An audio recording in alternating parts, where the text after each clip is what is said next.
Skip it up and that up.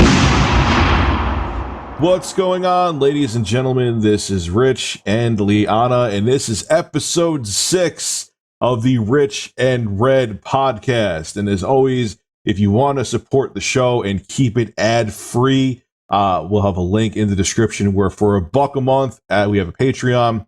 You can actually get a downloadable high-quality MP3 of the show that you could put on anything. And on top of it, so you get access to the video version of the podcast. And again, we only do $1 a month. There's not a billion different tiers. And of course, you still always have access to the podcast version. We're also on Google Play Music and on iTunes. But if you want to support the show and keep it ad-free, what we're trying to do, that is a very, very affordable way to do it. Now, this week, not going to be that much. No, actually, there's going to be zero gaming news this week because, honestly, these 3 stories that I showed Liana, I'm very interested in, and I know that she is too. There is gaming news, but this stuff's too good. Well, my Kickstarter funded, so they're gaming news. Talk about that. Talk about that for a second. Yeah, Kickstarter funded in 6 days. So that's crazy. We're hitting stretch goals. It's been, this whole thing was, I think you have to give people an opportunity to show you their best selves, and gamers certainly delivered on this one. I mean, it's been really great. People get it. The stretch goal now, there was a guy who, because I had this whole thing, put your name on the set kind of thing. This guy contacted me and said, can I put my late wife's name on the set? And he told me the whole story. He's a widower, super young. And they met on World of Warcraft, and he told me their whole story. And so one of the little trophies, I'm doing a whole trophy cabinet every episode. I make one and then put it in the trophies. So one of the stretch goal episodes, because it's very likely we're going to hit that funding goal now, is going to be his wife's World of Warcraft character. She was this, I believe, a gnome warlock. And so I'm just going to make that instead. And it was, I said to him, which episode do you think she would have liked the best? And he picked the, is misogyny in games always bad episode? So that's going to be the one. And we're going to tell the little story. And that's gaming for me, I mean, that's the good part of being in a community that lives halfway in a fantasy world at any given time, all the way in a fantasy world the rest of the time. I just love that about this community. And I don't think that gets enough attention in the media, be it mainstream or the enthusiast press. So things like that are, even though it's a personal tragedy, it's nice to be able to do that for people who got the shit end of the stick in one way or another. And I got to do a 300 parody dressed as, femme Kratos with my dog Loki as Xerxes because it funded with over 300 backers. And that people got the joke, which was nice. Yeah, I saw this still on Twitter. Yeah. Yeah. Which, of course, one of the stereotypes that we're combating lately is, gamers won't let women be funny. Well, so much for that. People got it, and people thought it was hilarious. And the thing I love about gaming is the rugged individualism that gaming promotes. And I personally think with all these sort of social integration challenges, I hate the term diversity because it, what does that mean? But I think that's the best way to go. The only way to really, absorb someone's differences and appreciate them and not be afraid of them is to treat everybody like an individual. And I love that about gaming. And it's nice to, like I said, give gamers the ability to see their best selves. So I'm really, really happy with the way it's going. And I think it's 23 days to go now. So there's still a lot of time. That's fantastic, cool. Especially because you know how finicky, especially in the gaming community, people are with jumping on any kind of Patreon or Kickstarter. So the fact, even when you got the blessing of Kickstarter, sometimes it doesn't help them. You know what I'm saying? So the fact that you got it shows that people see that you're not trying to make another feminist frequency. That's been the number one thing. And this was part of the reason I'm doing it. And that it's just this sarlacc pit in the conversation. Like, no matter what you do, if you're a woman in video games, you're compared to feminist frequency. And it's like, what the fuck, man? Every guy in gaming isn't compared to Jonathan McIntosh or isn't compared to Ben Kuchera or Arthur Gase. That is bullshit. You know, that is tokenism. That is pigeonholing. It's stereotyping.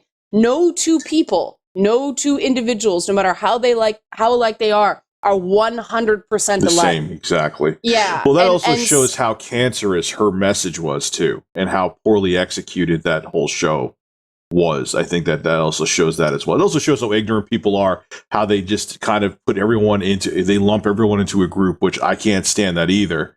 But it also just shows that her message was so vitriolic and there was so much misinformation that people are afraid that anyone who may even be remotely like that, so they just kind of like shun anyone. Oh my God, you know, if you're a feminist, you must be exactly like Anita Sarkeesian. And no. And that's why we need somebody to kind of go in there and tank the shit out of that, so that, you know, draw the aggro so other people can kind of come along and feel more emboldened to speak.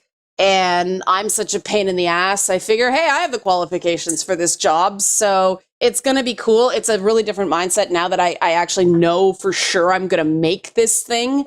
So now it's like, okay, I've started to kind of do concept. I dropped a bunch of concept documents today on the Kickstarter and on YouTube as well, so people can have a look at it and a bit more of the idea. Like, I did my whole character idea board.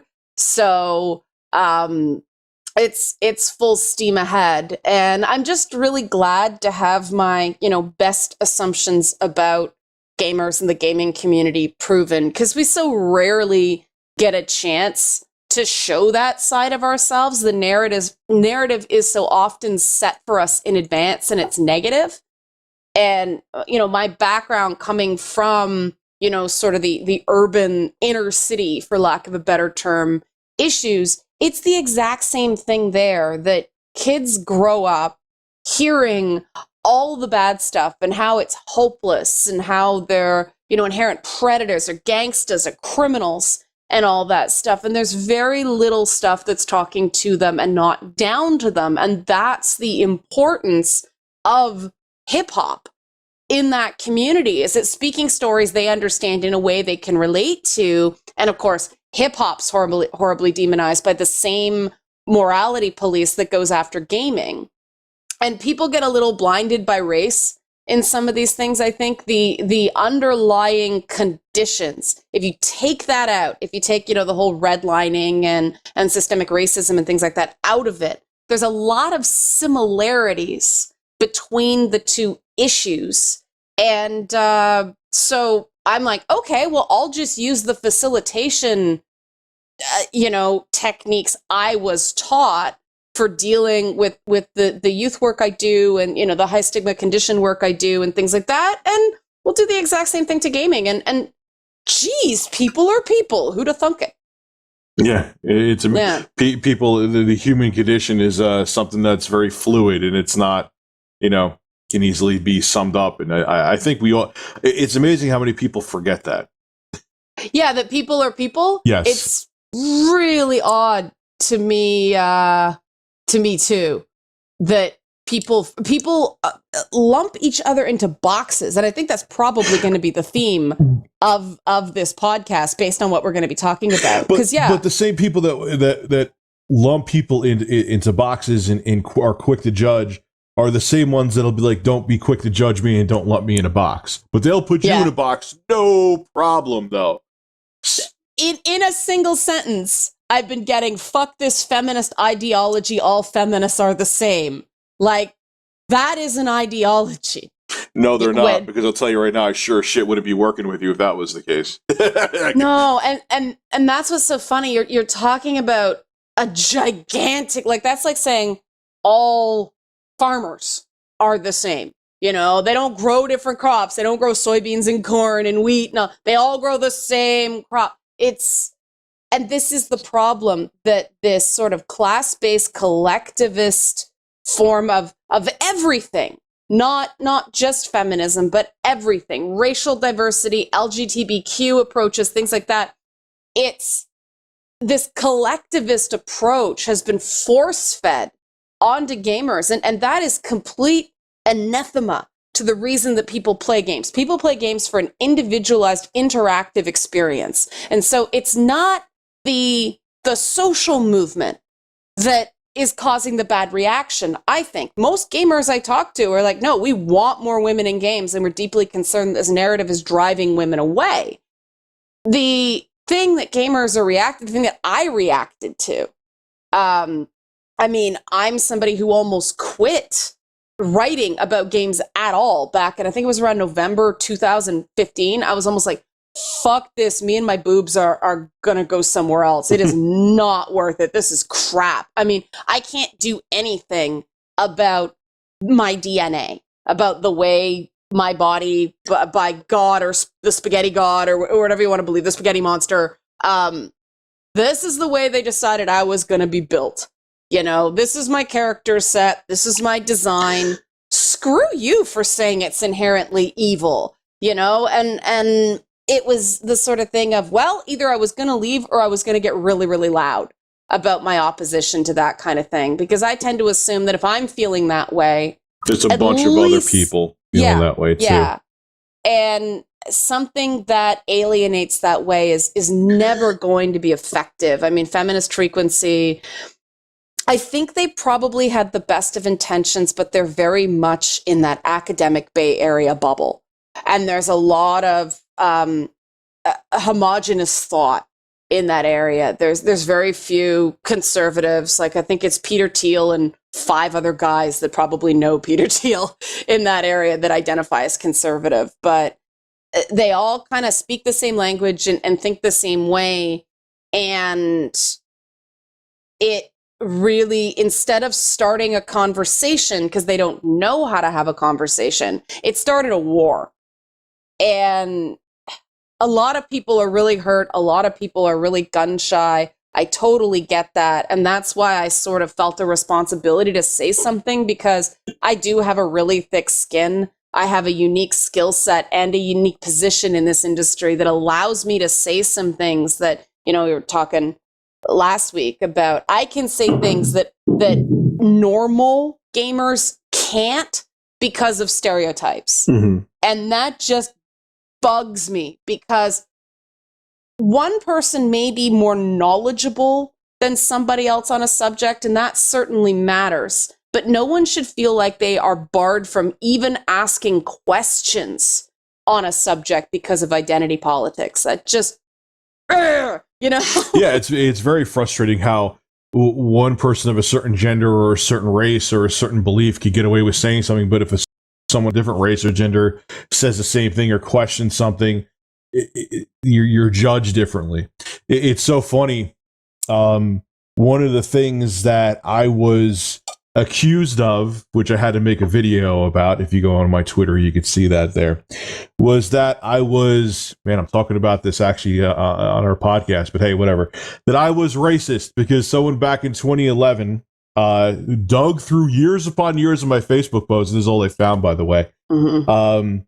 Saw that I wrote Obama's half black ass, which was, even back then, I remember it wasn't a racist thought in my head. I said it. That's a descriptor. Yeah, it was something that I said because he went on Change and all that, and it was kind of calling him out on that.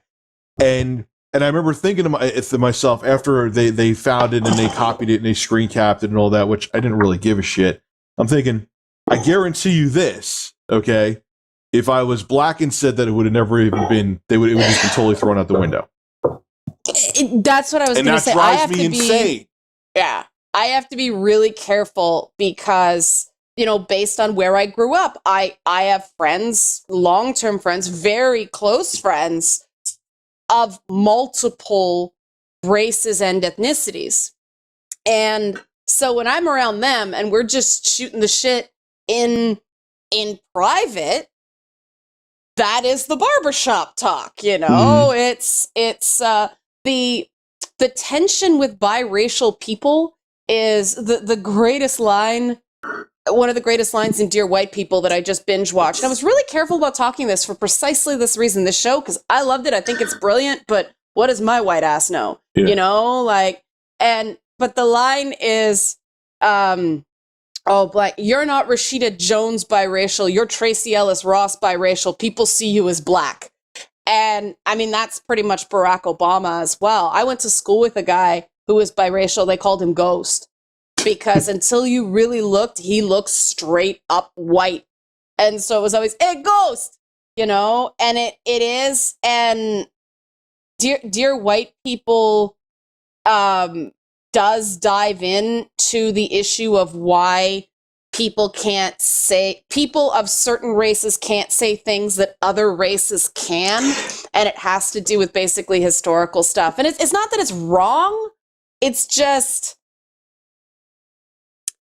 there are certain things I wouldn't say to my mother that I would say to you. And that's how I see it. It's appearance-based too.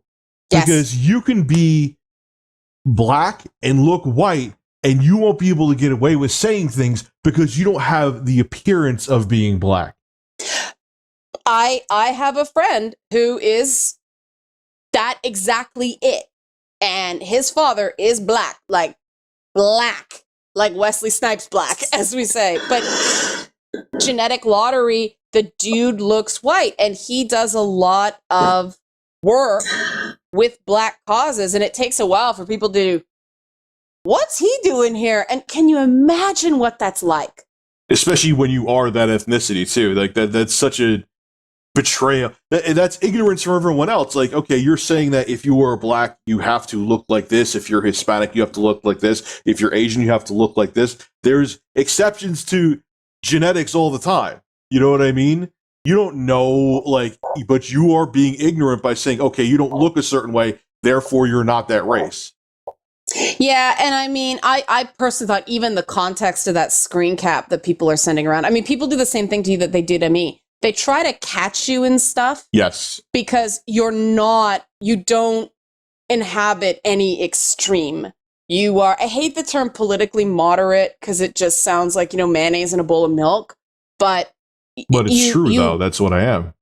Yeah, but you care about things quite passionately, but you don't, you don't feel like you have to. I just saw Stephen Fry speak over the weekend, and fascinating because he's it was in one of those trouble things. Now. Well, everybody was gonna be offended by. He's like going to get in trouble in the law for blasphemy. Like, are you kidding? But I mean, this is a guy, but he talked about that he doesn't go in for gender politics, but then he spoke completely eloquently about inclusion, right? And that, I think, is sort of where you're at. That's where I'm at to a certain extent, though I had to adopt a certain vocabulary to, communicate in certain circles for the purposes of work. And that frustrates me too. The language barrier in this stuff bugs the shit out of me. And it shouldn't be there, man. It shouldn't. No. But that's the thing. People want, like, okay, you're not XYZ. Like, I made the character who I very seldomly put up on YouTube, especially now too with how strict YouTube is. I may never be able to bring him back. I made a character back in 2011 who was a diehard PlayStation fanboy called Sexy Coco. All right. Yeah. It was a mixture of this dude who was on YouTube, who was obsessed with PlayStation, and I guess subconsciously I mixed in Mike Tyson with him. And so the lisp? Yeah, the videos do very, and like how Mike Tyson just says stupid crap that makes absolutely no sense, and I made that all in there. And the videos do well, but, and this is the other thing that's weird, I guess we could talk about this too. 90% of the people realize, no, it's not racist. It's just funny. But then there's that 10%, oh my God, this is racist because I'm a white dude who made this character that's similar to like Mike Tyson.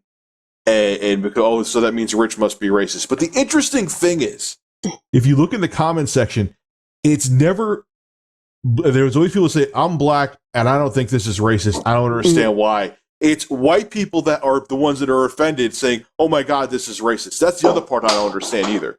I call that caring by proxy disorder. yeah, what the hell is up with that? And I've seen, like, there'll be, like, black people fighting with white people in the comments, like, I'm black, I'm not offended. Why the hell are you offended by this? Yeah, there's that whole thing of appropriation. And having an anthropology background, this whole cultural appropriation thing drives me. Well, I have an anthropology and a literature English background. And so the whole thing about cultural appropriation drives me crazy on two fronts. One, it's a malapropism. What they mean is cultural misappropriation. So we're not talking about the fact that the French invented the fork in the 15th century and people went, this is a damn good idea. We too are going to use forks. Yeah. But that is appropriating something from French culture. The Japanese appropriated a lot of European architecture and clothing styles and things like that after the Second World War. They determined their traditional stuff was too kitschy. That is appropriation. Misappropriation is somebody putting a, sacred ceremonial indigenous person's headdress on a sports mascot. That's what we have to worry about, because, like, could you imagine if a nun was the mascot of a sports team? Nobody would go for that. Mm-hmm. And that's the big difference. It's just, you don't shit in people's temple. Otherwise, shut up with this cultural appropriation stuff. I mean, that has harmed Black people historically so bad. I mean, for so long, music was segregated. There was Black soul and there was blue-eyed soul, right? And the occasional artist crossed over, but what would happen was that white artists would usually re-record a song written and originally performed by Black people, tone down the lyrics slightly, and distribute to a much larger white audience. Well, that's what cultural segregation does. It never benefits the people you think you're going to help.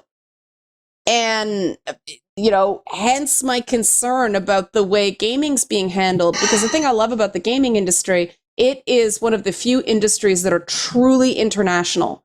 It is not yet completely clustered into a couple of geographic hubs, right? It isn't like TV is LA, Chicago, New York, mm-hmm. with a side in Atlanta.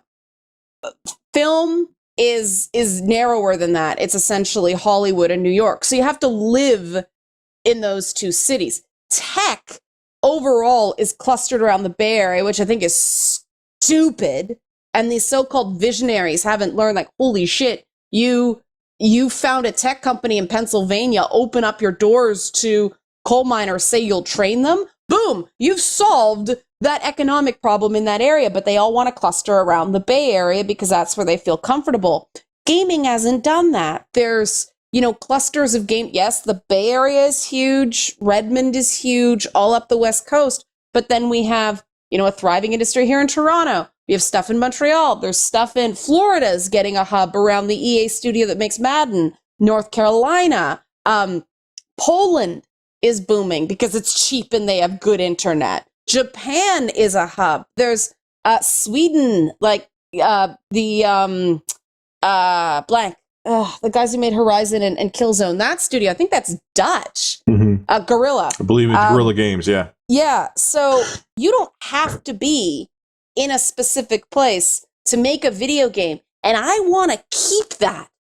But if we keep demolishing, a Polish company, for instance, for not having the right kind of diversity, that's going to be an issue, because diversity in Poland is a very different thing from diversity other places, because it got stripped away from them because of, cascading wars, not just World War II, but that was certainly the cherry on top.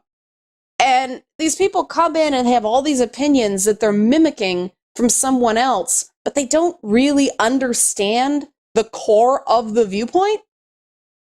And that drives me crazy as someone who did sit there and did learn this shit. And I'll be the first person to say a lot of this, theoretical philosophy, interdisciplinary stuff, it is nonsense. Every so often you get a theory that works. There's experimentation in philosophy just as much as anywhere else. Unfortunately, a lot more of the bad ideas trickle through, because how do you test them without publishing, right? But there is so much silliness, and we see this wave after wave after wave. You get a couple studies that are small and badly done that say video games cause violence or video games cause sexism, whatever. The media runs with that. Mm-hmm. And you cannot get it out of the bloodstream of culture, even though much larger, better run, consistently replicated studies say, no, video games don't cause violence. Video games don't cause sexism. They just don't. There's no correlation. But people, by that point, are so wedded to the idea that they're just like, but it must. And they start searching around for things that back up that bias instead of recognizing, no, they got it wrong. The same way they did with rock music, the same way they did with hip hop, the same way they did with television, with comic books, with movies back in the day, even with the radio. Every time we get a new entertainment form, especially when it's tied to technology, people think it's going to lead to the downfall of society. And it never does. Ever. Ever. We adapt. But people don't want to adapt. That's the thing, especially when, when someone else's money is on the line too. Yeah. You know, and that maybe that's a seg into the whole Wonder Woman thing. Or do you want to tackle one of the others first? It could be both. Technically, this is a terrible segue, but I still, this one's interesting, and I think it's going to be a long-winded discussion, so I think we should discuss it first. A lot of people know Bill Nye. He's been all over the news. He used to have Bill Nye the Science Guy when I was a kid. That was his TV show. I think it was on Saturdays. I'm not sure, but I used to watch it whenever the hell it was on.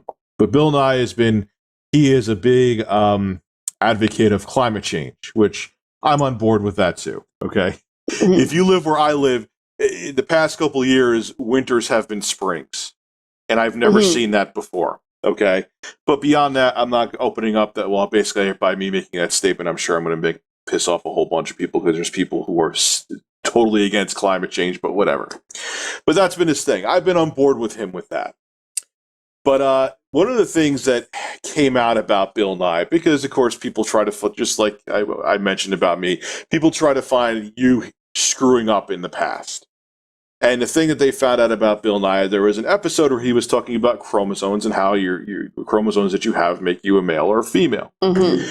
And this is actually coming from freebeacon.com. I'm going to read this very short article. I'm going to read it. It's all over the place, though. You can just, just take you 2 seconds to find it. So there's a Bill Nye episode on Netflix that now is admitting this segment saying chromosomes determine gender, which I think is stupid, but I'll hold my opinion off until I read it. Mm-hmm. Okay, so there, you could see the segment. It's all over YouTube too. They show you the original version, the Netflix edited version. A segment that chromosomes determine one's gender on an episode of the educational children's show Bill Nye the Science Guy is cut out on the Netflix version. Like I said, there's a YouTube video proving that. Netflix did not edit Bill Nye the Science Guy. The series was delivered that way by Buena Vista TV, according to a Netflix spokesperson. So, yeah, I guess Netflix had nothing to do with it. That's how they got the episode. Because, yeah. In the original episode, titled Probability, a young man told viewers, "I'm a girl." Could have just as easily been a boy, though, because that's a probability of becoming a girl is always 1 and 2. Because girls have XX chromosomes, guys have XY. Mm-hmm. See, inside of each of our cells are things called chromosomes, and they control whether we become a boy or girl. See, there are only 2 possibilities, XX, girl, or XY, boy. Which, now in this climate, God forbid, but in the version of the episode uploaded to Netflix, which again they show you, that segment's gone. It's like it never happened. While non-controversial at the time, the 1996 segment appears to contradict Netflix's new series, Bill Nye Saves the World. Okay. I've never seen that show. The new show endorses a socially liberal understanding of gender. I did see something with that, under which gender is identified by self-identification rather than genetics, and there are more than just 2 traditional genders. Okay. Now, I'm going to tell you a story about me, which may make me seem bad in the beginning. That's a great way to prime the pot. Yep. I used to not be on board with the whole transgender concept. I used to think, like many people over the age of about 15, to be fair. Yeah. Where I'm like, look, you're either, if you have a penis between your legs, you're a guy. If you don't, if you have a vagina, you're a woman.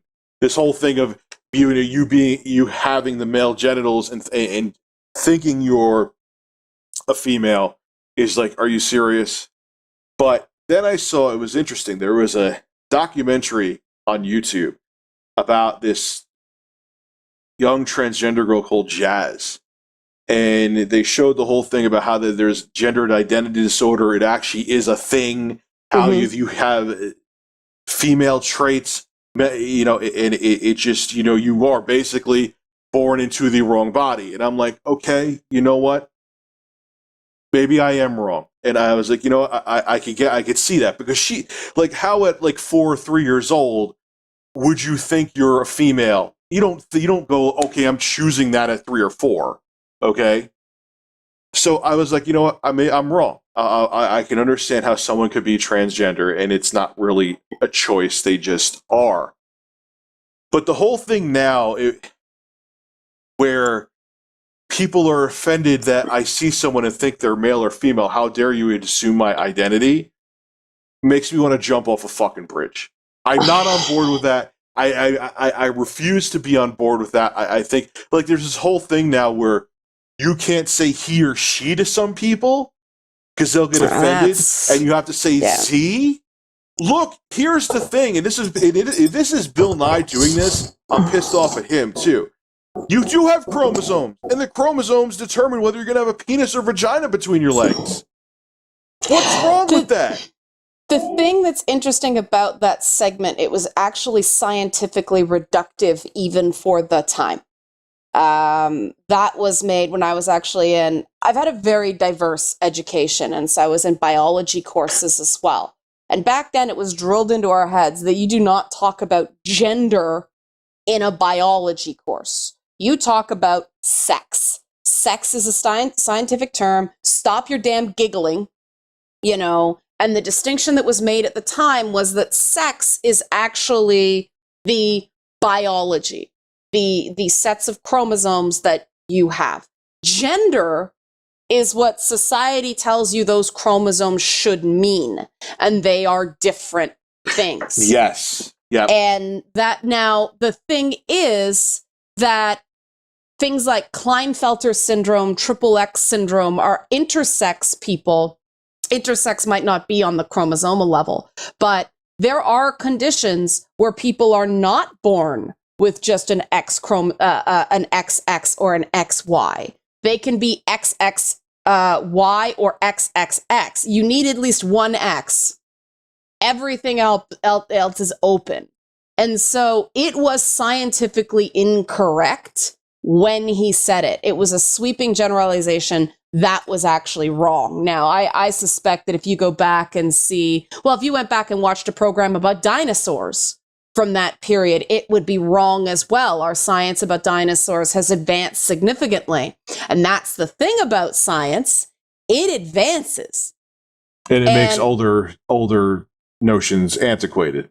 Yeah, I mean, you go back far enough and people were saying there are only 3 races, Caucasoid, Negroid, and Mongoloid. I mean, we know that that's not how we treat race now. No. Some people say there actually is no such thing as race. It's a social construct set to divide us. Other people are like, well, there's Latino and Semitic on top of all that. I mean, there are not just 3 races. We don't even use the term Mongoloid anymore and use the term Negro at your own peril, right?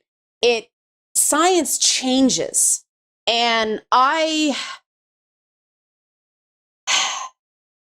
understand why they would choose to do something like that.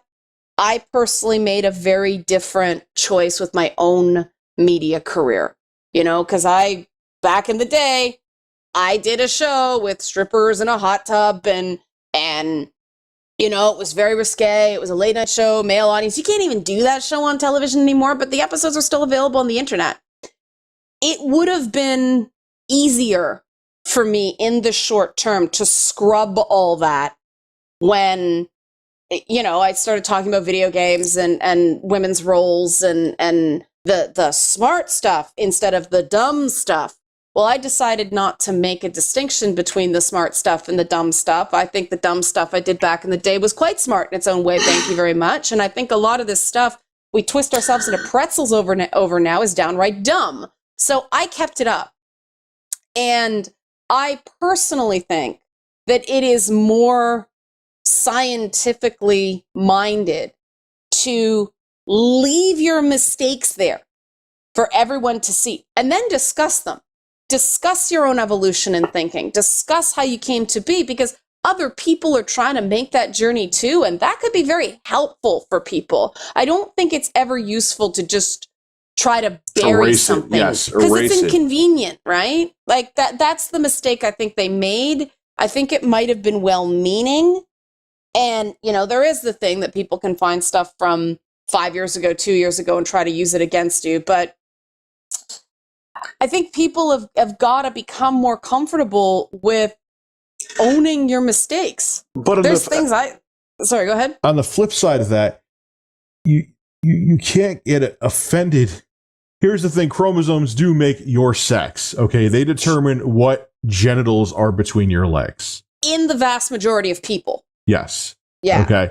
Yeah. To get rid of that or try to sweep that under a rug, or now this new social construct of where people, it's okay to get offended because, oh, I thought you were a female, but no, you're not a female. You actually identify as a guy. Yeah. That to me is just going 12 steps too far. Or I have to, if I'm not sure, now I have to call you Z instead of he or she. It's not because that's an intolerant position. Yeah, exactly. It's progressive intolerance. That it's not allowing people to catch up to this new reality where, remember back in the day when we just sort of assumed if somebody was married, it was to somebody of another gender.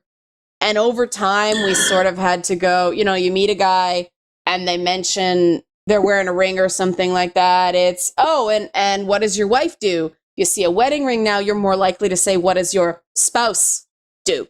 Yes, because it might not be, and that's very normalized in up here in Canada right now, because we've had gay marriage for quite some time now. We don't even say it's gay marriage anymore. It's just marriage. Mm-hmm. Marriage is marriage. And so that's become normal. But that took time. And there was a certain awkwardness to it. I can only imagine if we were having that debate today and people felt like they were good people for getting offended over shit. You're not helping anything. You are not helping your group by acting like an easily offended jackhole. No, not at all. Not at all. I have friends who are transgendered. There's one friend of mine. I met them before I transitioned, and you spend enough time. And I'm somewhat gender nonconforming myself, though I wouldn't call myself trans by any stretch of the imagination. But you kind of know when you see people when they're taking the first steps toward it. And this person was already using a name that could be male, could be female. Mm-hmm. And it was on their business cards, but he still went by his dead name with his family. And since I met him, he's transitioned, and he actually did the whole thing where he changed jobs. That was the kickoff moment, because then the people could get to know him as a him right from the outset. People wouldn't have to relearn a pronoun. But he's in his 60s. His brother is in his 70s, if not his 80s. He cannot expect his brother to just accept him. Yes, yeah. His Trump voting war vet brother. He's happy his brother didn't disown him. Still calls him by his dead name. Still says she instead of he. But it's like he's my sister, even though he's my brother, kind of thing. That works for some people. it does not work for other people. And this is when we get into this sticky subject of trauma and what it makes people do. And too often, people who have not dealt with the bad shit that happened to them in the past take out that bad shit on the people in their present. I speak as somebody who went through a period of time where I did that. So I'm acutely aware of that urge. It's not right. It's not something you should do to people. You can't jump down someone's throats because essentially they just don't speak the same language as you. You know, these are dialects in its own way. And because I have a family back in England, even the swear words are different from culture to culture. Something that's considered no big deal here is, oh, you can't say that to a kid. You can't say underwear. I've noticed that. Yeah, it's much different everywhere you go. Yeah, but you know, in England, they drop the word cunt like it's going out of style. Everything's cunty, cunt this, shit cunt, everything like that, slag. You'd never get away with talking like that over here. But there's the censorship, because our show was aired in Manchester on TV4. And over in North America, you can say a lot more than you can show. So when our show went to the US, they cut out all the boobs and the sex toys and everything like that. You guys got a very sanitized version of the show. Mm. When it was syndicated in the UK, they left in all the physical stuff, all the porn stars and everything like that. They took out some of the words, like speaking about anal sex and gangbangs and things like that. So the words were censored in one market, the actions were censored in the other market. And that's why I'm like, Canada's the greatest fucking country in the world, man. We're so not easily offended. All this That's crazy. On our, local TV, terrestrial television here. The rest of the world thinks it's going to make you go blind and send you to hell. And we're like, yeah, Friday night. That's just boobs and swears. We can go, that absolutely makes me insane too. Like, Yeah. I mean, that's so funny. Like, you could say a billion things in America on TV, but God forbid you show anything, man. It's like, it's so stupid. Give me a break. But I mean, let's face it. This is a financial thing for Bill Nye. Yeah. Right. I mean, it is. This is he wants the series to do well. Because TV is all about demographics, right? He is clearly not making a show for, not even the mainstream. Netflix is a subscription service. It is quite tailored to, and this is why I think he kind of missed the mark on this one as well, because Netflix seems to be appealing to nerds and Black people right now. Making a Murderer brought in a lot of the social justice types as well, and I think that's where he's kind of found his niche. But he's going to lose all the Daredevil fans this way. They might consider that okay, though, because there's plenty of Marvel content. They might want this calibrated to a different audience. He is certainly speaking to a specific crowd here. But I think that trying to remove it instead of just coming out and talking about it undermines him as a scientific thinker. Because it's not scientific to hide your mistakes. That's how we get the anti-vax shit and all that stuff. You have to own that, and you have to be as merciless on yourself as you are to anybody else. You have to play by the same rules. It's not okay for you to just duck a comment like that and then chastise other people for being where you were not too long ago, right? And I'm very careful to not do that myself, because I feel very fortunate. I say blessed. Some people don't. Neither is right or wrong. But that's something I censor in myself. I try to avoid faith-based language because I know people that sincerely offends. It doesn't take a lot away from me to not say blessed and thanks God and all that stuff with sensitivity to atheists, because I recognize that freedom of religion and freedom from religion is a founding principle of, North America in general. And to me, the whole pronoun thing is no different. Now, that being said, if I do say bless because it slips out, because that's the way I think, and somebody gets on my case on it, I'm going to become significantly less pious in my vocabulary. You know what I mean? And that's sort of how I feel on the whole thing. Whenever something like this comes up, when you're not clear on your message, and just removing something from content is very much being not clear on a message, it upsets people. And a lot of people don't understand these things enough to actually put what's upsetting them into words, and that's where you get these controversies. It would have been so much better if he just came forward and discussed it instead of just having it cut out of the episode on Netflix. It just makes it seem, believe me, from someone who has been there, where a lot of people will say in general, ignore or just, push it over to the side, pretend it didn't happen because it just causes more drama. I mean, he swept this under the rug thinking, all right, let's just move on. And it caused 10 times more drama instead of being like, look, that was my mindset, whatever the hell that show was made, like 20 years ago. Yeah. But, things have changed since then. I think about things a little bit differently now. But, who says that this hasn't scored a mega points in his target demographic? That is true, too. Who knows? I just, I feel there was nothing that, that should have been left out. And the thing that bothers me, too, is that because by him cutting that out of that original episode, or that old episode of Bill Nye the Science Guy, the people that get easily offended by, like, how dare you call me he when I think I'm a she? Mm-hmm. Or you call me Z instead of he or she. Now they feel more emboldened. Like, see what Bill Nye did? You can't assume. Like, look, man, if I think you look feminine or masculine, it's human nature. You do it to everyone does it. I'm going to say he or she. It's just how it goes.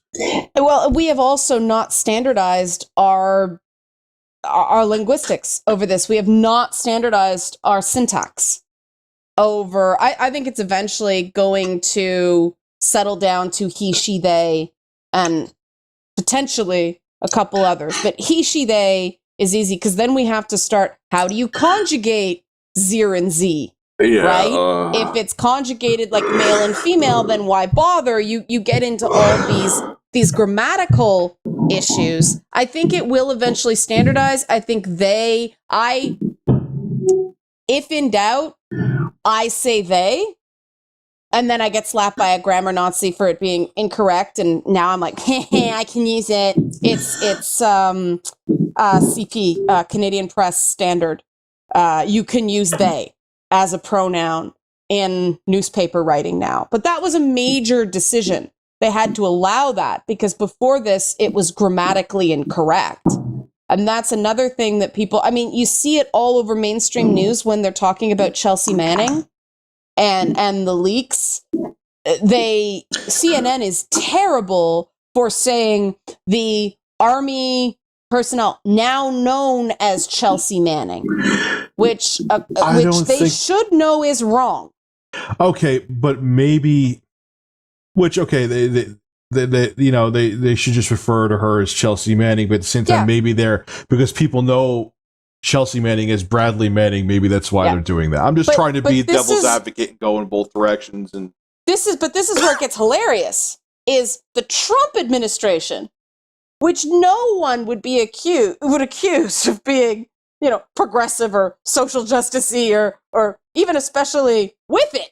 Mm-hmm. In terms of these social causes, they're removing the rights for transgendered people to use the bathroom of their choice, but they're correctly just saying Chelsea Manning when they refer to it. It is hilariously all over the place right now. And because I've been involved in this sort of, I don't like to say activism, I like to say education, because you can legislate people all you want. People do it in their basements and in back doors and things like that. The only way to actually move forward is through education. Mm-hmm. And we are definitely in an education period with trans normalization right now, the same way we were with gay and lesbian normalization. We're still kind of working on it with bisexual normalization. I was about to say we're still working on gay and lesbian normalization. But this is precisely the issue. We're still working on race-based stuff, right? And we had a sizable gap between, the civil rights movement of the 60s and 70s and the gay rights getting going in the shadow of AIDS. So that sort of started in the 80s, really got going in the 90s. It has progressed so quickly. Gay rights and gay normalization has progressed. People don't appreciate how quickly that has moved compared to women's rights historically, race equality historically. Gay rights moved fast, and that is part of the issue. Like, oh my God, we just got used to this now. And I think it has a lot to do with technology. I think that's the reason why we have more media now to understand these different, sexualities and standards and genders that we didn't have. We didn't have that in the 40s, 20s, 30s, 40s, 50s, and 60s. It's also the access that gay and lesbian people and transgender people have in media. It's and this is the struggle with race in America, and this is where the divisions are. Like, people would say, okay, yeah, fine, you're gay or you're trans, you're still white, so people don't assume things about you that impact you in terms of being a serious intellectual. Caitlyn Jenner, bless her, is dumb as a box of rocks. Yeah. She should not be speaking on anything except how to throw a javelin really, really far and how to run hurdles, and perhaps makeup and fashion. She looks very glamorous, especially for a woman of her age. I don't think people should be bringing her on to talk about trans issues. Every time she opens her mouth, it is like, Lord, but she is known. She was famous before she transitioned. I mean, you compare her to somebody like Chaz Bono, who speaks from the heart and eloquently, and did it before Caitlyn Jenner did it. He is through it. He understands it. He kind of gets it. He has kind of earned his place as the ability to speak for people other than himself. Caitlyn Jenner, I don't know how to feel about her, because there is that element of freak show that came from the reality TV pedigree. Yes. On the other side of that, though, she has educated people on, not just that, okay, this is what you do. She is now Caitlyn Jenner anymore. Now, she was never Bruce Jenner. We don't say Bruce Jenner won a gold medal. We say Caitlyn Jenner won a gold medal. And that, creates implications for sport. But because Caitlyn Jenner won a gold medal in the men's category, even though she's a woman. But, I think what she also shows is the fact that just because you are part of one of these affected groups, it doesn't make you a hero. It only makes you a person. And we seem to rocket some of these people to hero status. And that sort of drains them of their humanity to an extent. They are expected, like, why did anybody expect Caitlyn Jenner to be an expert on trans issues? Because she happens to be one. You don't expect somebody to be an expert on... Because she's a public figure, that's why. Right. And for some reason, if you're a public figure, people expect you to be omnipotent, which I don't understand for the life of me. Yeah, and I find her much more interesting as a public figure because she is so complex by being simple, if that makes any sense. I don't think there's a lot there. No. Like, her show was boring. And I think they expected a lot of, well, this is an important show because it features a trans person.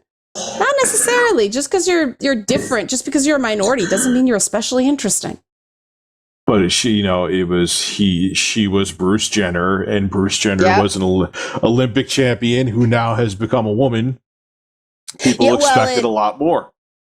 It also became this thing of he was such a paragon of masculinity for people who knew him as an athlete. I think that if you watched him on Keeping Up with the Kardashians, that was now not how he presented on that show. He was kind of everybody's bum boy there. But he was kind of charming because he was a soft-spoken guy in this house full of rowdy women and all that stuff. And now all of a sudden, this guy who worked out and was on cereal boxes and marketed as, the Iron Man kind of thing. Well, the Iron Man always felt like he was a woman. And what does that mean? And it's like people think that means something regarding the human condition, and it really doesn't. This is one person. Mm-hmm. And transgendered people have existed throughout history, throughout society. There have always been documentations of people who did not conform to genders. It was treated significantly differently. There are cultures around the world where if a woman is infertile, she assumes the role of a man because they practice ancestor worship. And so someone else has a baby in her name because otherwise you disappear according to that religion, because it's all, you name your ancestors and you trace. And if you don't have any ancestors to name and nobody's there to name you, it's like your soul disappears. And so someone has a baby for that woman. But because the woman having the baby is the mother, this infertile woman becomes the father. And the minute you start exploring the way gender is expressed and the way gender is performed in different cultures, all of a sudden you get a lot less scared of these issues here, because you realize, there's a lot of different ways to come at this. And I think people should just start thinking about this stuff as like RPG classes. Okay. Like, you're a fighter, you're a mage, you're a rogue, you're a priest, you're still the main character, chill. Like, we need all of them in the party. And I think it's very important that we get figures that make us question sexual norms. Oscar Wilde, tragic end. But him having the shit beat out of them by the world temporarily reminded people of how important it was to tolerate, aberrant behavior, because he was brilliant. But who knows how much of that brilliance came from him being different and having such a different perspective on the world because he was different and he knew he was different. And I think there's a part of us all that we feel different. There's a part of us that feels normal, and there's a part of us that feels not normal. And every person's journey to self-acceptance is not about the normal stuff. It's about the stuff you feel is aberrant and how you feel about that within yourself. It's very true. And, I had more of that to sort out than most people. It seems to be a theme for me because I was always into guy things. By the time I was in the 11th grade, guys who I was helping with their math homework were like, Liana, if you were a girl, would you be interested in me? And I'd be like, holy fuck, you're cute, but you're dumb. So, and he was very cute. But this is something at some point everybody has to confront. Everybody eventually has to confront the things that make you different. And I think that these pronoun things scare people in that way because this is about identity. The big word in gender identity is not gender, it's identity. Because if you actually break it down, we are talking about parts of speech. In that way, it is no different than, deciding whether on fleek is appropriate for general conversation. We are talking about words. When you break it down and realize that this is just words, becomes a lot easier, becomes a lot less scary. But people don't frame it that way. They frame it in terms of identity. And when you are questioning identity, that gets terrifying. And I think that's in part where some of this nationalism has come from too. Too much, too fast, things became too destabilized and people freaked out. People need to also get over the fact that other people identify with different things. And you can't attack someone because they don't identify with the same thing or they don't understand what you identify with. I'm not saying to tolerate ignorance and hatred, but it goes back to what I said a while back in this conversation. You can't attack someone because they didn't call you Z. Right. And everyone identifies with different things. Everyone has different viewpoints and everyone has different walks of life. You have to be accepting of other people's viewpoints. And that's what I think on whether you're liberal or conservative, Republican or Democrat, progressive or it doesn't matter. Regressive actually that's not a real thing. That's actually an insult towards progressive, but you get my point. I wish people could just be tolerant of other people's viewpoints and understand if there is a change coming in terms of whether it be gender identity or something like that. You can't attack, because if you attack, it makes the person who doesn't understand where you're coming from and what you identify as, it makes them start to dislike you because they think that everyone is like you when you attack. Well, and people don't learn if they're afraid to ask questions. Questions are a part of learning. Yes. And I mean, whenever you do facilitation, getting over that I don't want to say the wrong thing is a huge part of it. I remember I did a cyberbullying workshop at a national youth conference, and I didn't want adults in the room. I didn't want the adult facilitators in the room because I wanted the kids to be able to talk the way the internet talks but the organizers, and it ended up they were right, that they wanted the adults in the room because they wanted them. They said, this is actually more important for the facilitators to get than the teens, than the youth. And I opened it up by dropping, 4chan speak, talking about thirsty and Peppy the Frog and all that stuff. And you saw the kids go, oh, all right. And they loosened up because I wasn't judging what they like to do in their spare time. You saw the adults go, increasing shades of white. And by the end of the hour and a half, the kids were talking very freely and laughing and joking and expressing themselves. And the adults just looked completely shell-shocked because, they just ended up in the Mad Max apocalypse as far as they were concerned. And it was called the internet. And I actually called that out. And I said, look, you guys are getting a crash course in the environment that the people you are getting paid to, facilitate, deal with every single day. It is on you to understand this. And I think that is the thing that a lot of these discussions miss, is people don't listen to people they don't think understand them.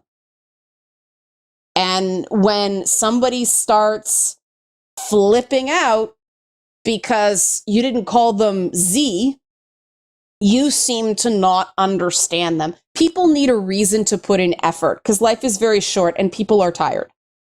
And some people respond to negative motivation. Some people do. I don't.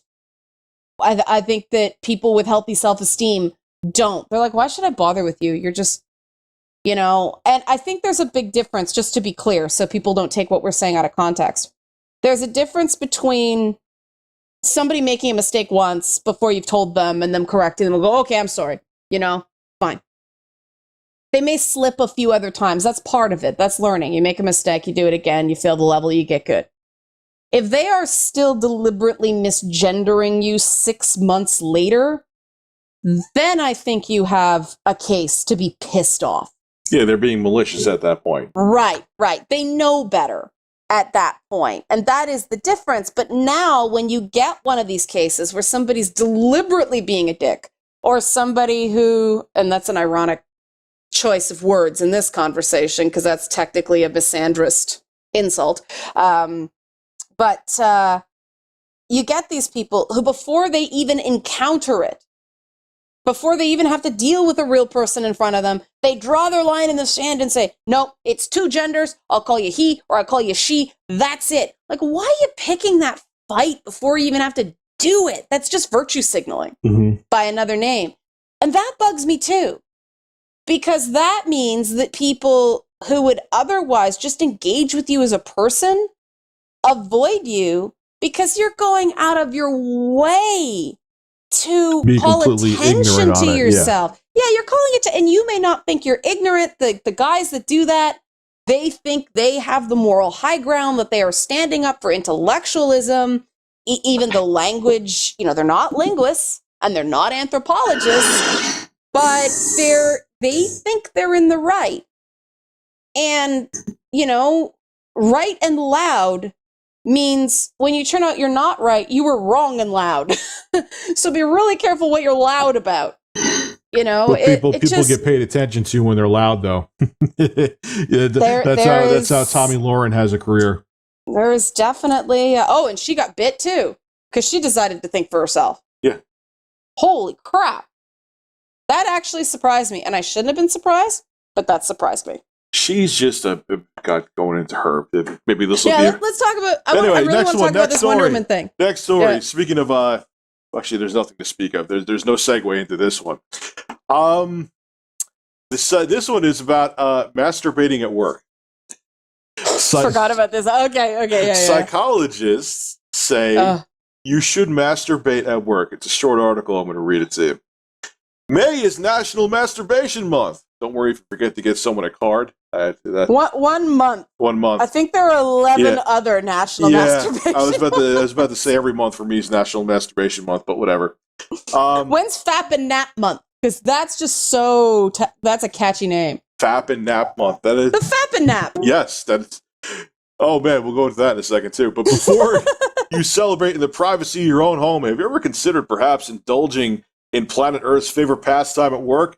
Mark Surgeon, psychology lecturer at Nottingham Trent University, told Metro that a masturbation break will be very effective at work and a great way to relieve tension and stress. Excuse me, guys, I'm going to be coughing today. I'm catching a cold. This was echoed by psychologist and life coach Dr. Cliff Arnold. Certainly taking a masturbation break for boredom or an escape would increase work focus. I get what they're saying, but how could they? Anyway, hold on. I'll finish the article, then I'll get into ranting. He suggested that a masturbation policy might result in more focus, less aggression, higher productivity, and more smiling. Okay? Yes, ladies and gentlemen, masturbation breaks at work are now officially endorsed by science. However, Dr. Arnold does point out the potential shortcomings in this plan, suggesting that failure to achieve orgasm could quickly result in increased frustration and excessive break lengths. He also suggests that one should not fantasize about colleagues, as this might result in cognitive impairment or just inappropriate workplace conduct. Yeah, as soon as I saw the title of this article the other day, before I read it the other day, I thought that. The root of this sudden interest in office stimulation appears to be out of a Time Out New York survey, which reported at the end of 2015 that 39% of male readers admitted to masturbating in the office. I believe that. I completely believe it. I'm surprised it's that low. However, it provided I bet you a lot of guys would never they'd be afraid to admit it in an anonymous survey. Yeah. However, it provided no actual quantitative data to back this up, citing mostly anecdotal evidence. But in 2012, that figure appeared in Glamour as 31% with a polling sample of 1,000 men. Apparently, the benefits of such shenanigans include relieving bedroom stress and horniness, and possibly even cure a terrible hangover. I don't agree with that part. One can't help but recall Matthew McConaughey's Wired stockbroker in The Wolf of Wall Street urging wide-eyed novice Leonardo DiCaprio to adopt a more effective tension relief technique. And yeah, that's pretty much it at this point. The rest of it's just blah, blah, blah, blah, blah. Okay. Yeah, that's a terrible idea on many, many, many levels. First off, how unsanitary is that? Like, where are you gonna even if you do it in the bathroom, it's still unsanitary. No matter where you go, I don't want to be somewhere that you fabbed. Is just disgusting. Whether it be male or female, that's just hygiene, sanitation. germs, whatever the case may be. Secondly, you know that if people are, first off, let's just keep it real with you. When I fap, I want to fall asleep after. So how that's going to make someone more productive is beyond me. That's why it's the fapping nap. You know what I'm saying? Yeah. I know some women I've known say it actually wakes them up, but it's very different physiologically for men and women. Generally, there are obviously exceptions, but yeah, how many? I mean, for most people, you have your wank in the morning. Mm-hmm. You deal with your morning wood or your morning girl wood, and then you do it at night. How many more times do you need to do it? Yeah. Now, first of all, be very, very cautious when you see anything coming from a psychologist, because psychiatry and psychology right now have a massive replication problem. And what that means is that their studies are so flawed that other teams cannot replicate the findings. There's too many variables to consider in human nature to say for certain that this is what the, exercise breaks give you the exact same endorphin rush. The problem is that people are chained to their desks. They're working too many hours. They are sedentary. Having a pull gets the blood going. Mm-hmm. And it's faster, in most cases, than going and walking briskly on a treadmill or going for a walk at lunch. But this is such an issue with our general lifestyle that, first of all, this gets published. Yeah. And secondly, they're doing it because it's sensational. They assume that people aren't going to be doing it. But the problem is, I think a lot of people actually are doing it because as a culture, we're so bent on sex. It's higher than 39%. Where they say the guys already do it. No, it's like 80%. They're just not telling you because they're embarrassed to tell you, even though it's an anonymous survey. But do you notice it's so geared towards men?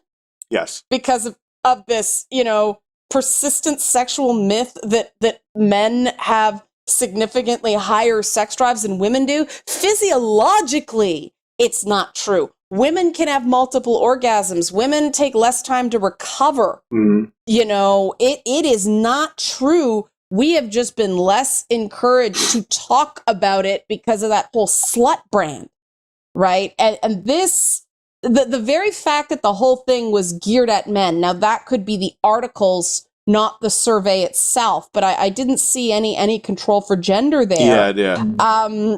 This is still part of this idea that all the sort of rhythms of the workplace are still presumed to be male.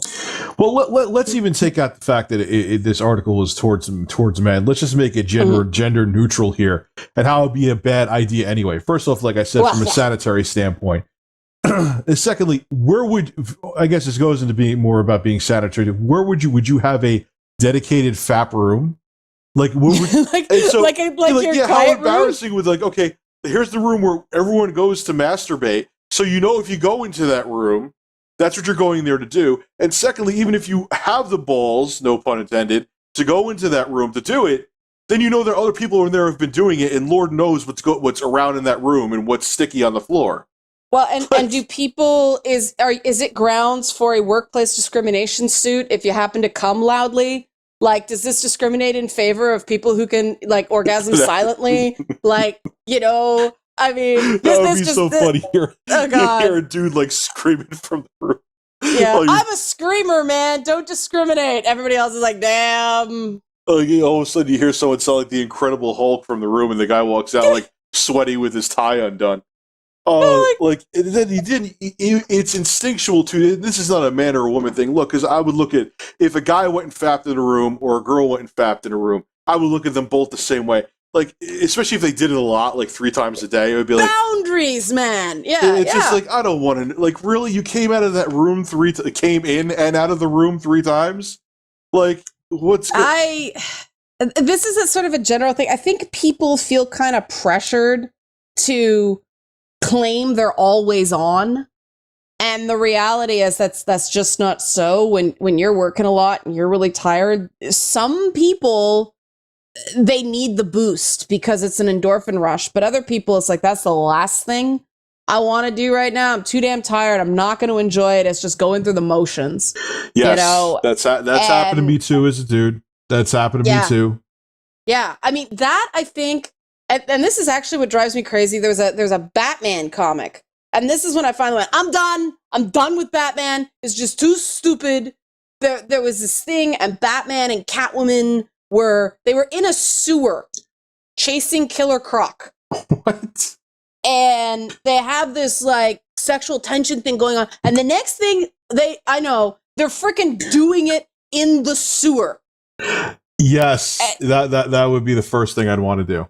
Like, unless you've got some kind of weird fetish where you like the smell of sewage, who the fuck fucks in a sewer?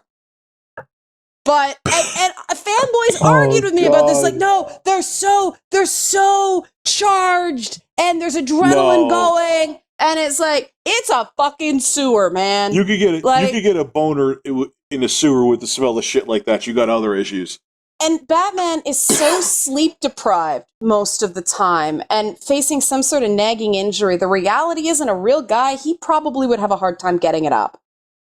And these myths about male sexuality that are perpetuated by, Batman, James Bond, that's a great idea. I'm in a dangerous area, and here's this woman I think is a spy. Let's become naked and vulnerable so she can shake me while I'm recovering from sex.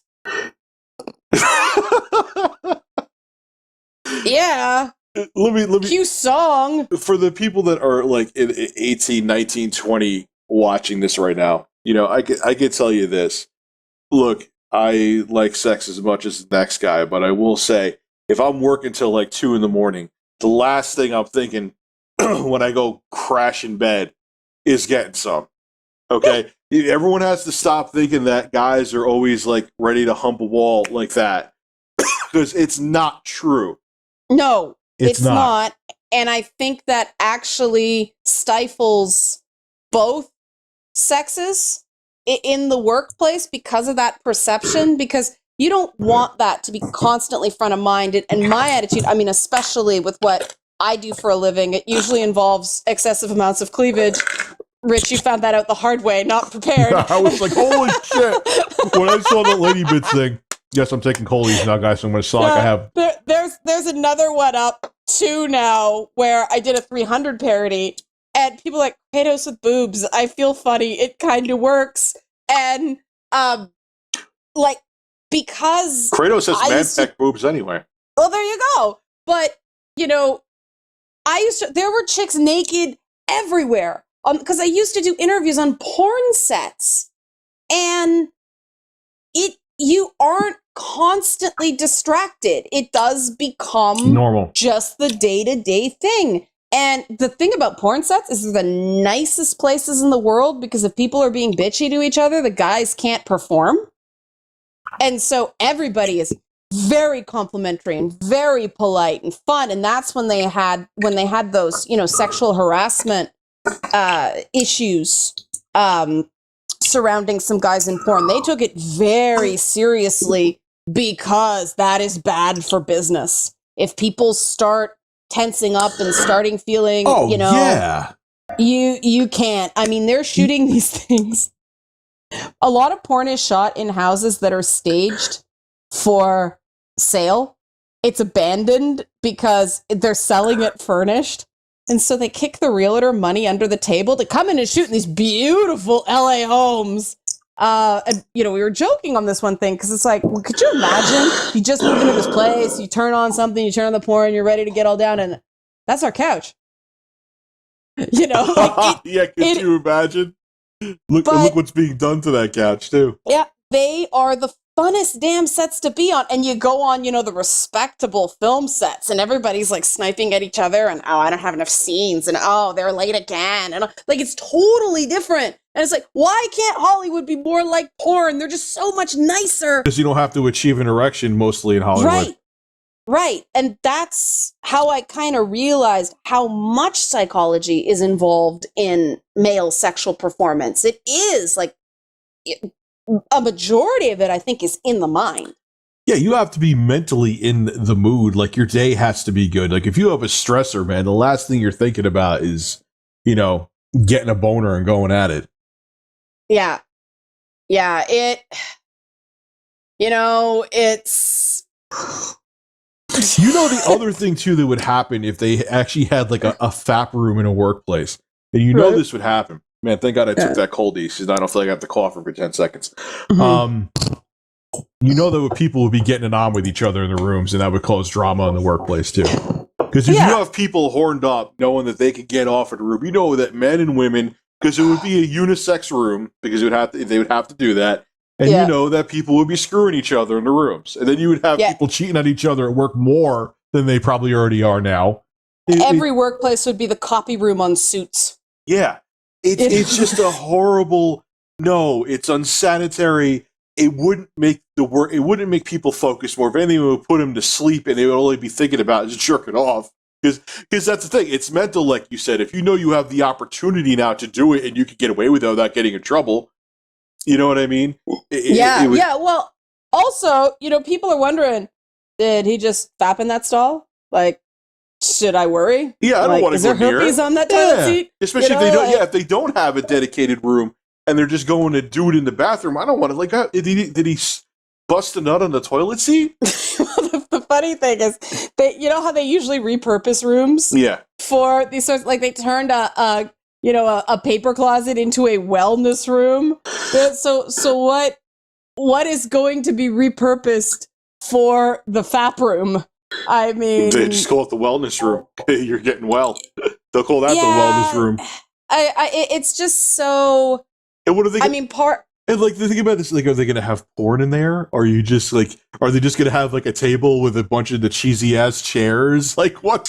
I don't know. Well, the very least they can do is have like little cups and like donate it for science or something like that. Like maybe there's an ecosystem or something. They could sell it. But I'll tell you this, right? The last thing I want to see is a bunch of cups coming out with jizz in them while I'm working. Well, yeah, but I mean, this gives a completely new meaning to workplace productivity. I guess actually, wouldn't that be reproductivity? I'm telling you, what will end up happening, we'll end it with this, is that a whole bunch of people would be screwing their coworkers at work. Yeah, well, because it happens anyway. Yeah, because some people like the thrill of it, and man, it is a mark of adulthood that when that's appropriate. Yes, you can turn it on. You can turn it off. Yeah. That's a mark of maturity. I do not understand these. It's people who think the human experience is completely rooted in the body. And anybody who's even remotely creative, and we're on YouTube, that is us. We know that's just not so. No, you could turn it, even the guys, you could turn it off, even if like you are raring to go. You could turn it off. You can't tell me that you can't. If you're saying you can't, even when I was 18, I could turn it off. So you can't tell me, Rich, just because you're old. No. First off, I'm 35. I'm not 65. And secondly, no, that's not true. Like, you can turn it, like, if, you can't be like, oh my God, I have to FAP now. I can't do anything else the rest of the day. And if you can't, you got other issues. That's not a sign. Well, yeah, that's not a sign of robust masculinity. That's the sign of something's not doing what it should be doing, psychological problems or whatever. Like that's a sign not of a sexual predator being created. Or just somebody who has some really unhealthy habits. Yeah. Chronic masturbation is a sign of things. And I don't like to shame people's habits. And, if you go through a period where, maybe you're unemployed and it's like Xbox, smoke a bowl and FAP for a week, fine. But if it goes on for too long and anything that affects your workplace performance, your personal relationships, anything like that, it is an issue. It is not something to feel proud of. You're not a greater man because you masturbate 10 times a day. Yeah. You're going to have a really overdeveloped wank arm, but that's about it. Or you're going to get carpal tunnel much quicker, one of the two. But yeah, if you need to to keep your sanity, if you need to go and rub one out 4 times a day. We're to the point that you need your workplace to allow you to do it. No, it's a bad idea. What about- we'll end it with this. It's a bad idea all around. It's unsanitary. It would not help workplace morale, and people would end up cheating on their spouses by screwing each other in a FAP room. Just no. That the article was it was so ridiculous that I had to talk about it. Speaking of ridiculous, but it led to a hilarious conversation. Yeah, speaking of ridiculous, this is the one actually you want to talk about first. Yes. This is coming from Huffington Post. It is a fairly, among other places. You see the services that that grab this. Yep. Salon, Mashable, Huffington Post, Daily Mail. You know what's coming now. Yeah, look at the title of it. Wonder Woman partnered with Think Thin in tone deaf branding move. So the SJWs, this is going to catch their eye. Wonder Woman ain't here for body shaming. No, she's not, and you're really stupid for even with. So, in an attempt to promote the upcoming Wonder Woman action movie, Warner Brothers partnered with the organic food brand Think Thin to send a very conflicting message to women. In an image of Think Thin snacks on display with a Wonder Woman promotion made the rounds on Twitter last week, causing people on social media to wonder why an action movie with a powerful woman lead would also promote the dangerous idea that thin is synonymous with healthy. Because as a fat person who was supposed to be skinny by now, because I said last year I would be, and anyway, generally being slender to a healthy degree is better for you, unless the reason you're slender is because you smoke crack. But anyway, Twitter users, I didn't see that coming. Twitter users, as usual, quick to react, with many calling out Warner Brothers and DC Comics for the conflicting message. And I'll read some of the tweets here because their tweets are short.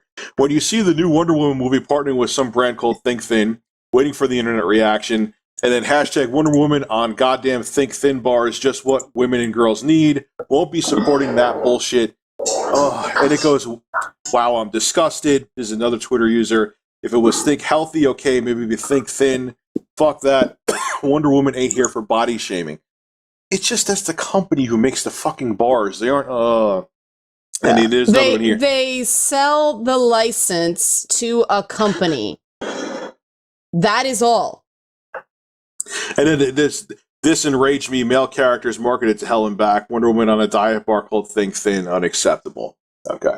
Well, I'll let you give your take on it because I got a lot to say, but I'll let you go first. Yeah.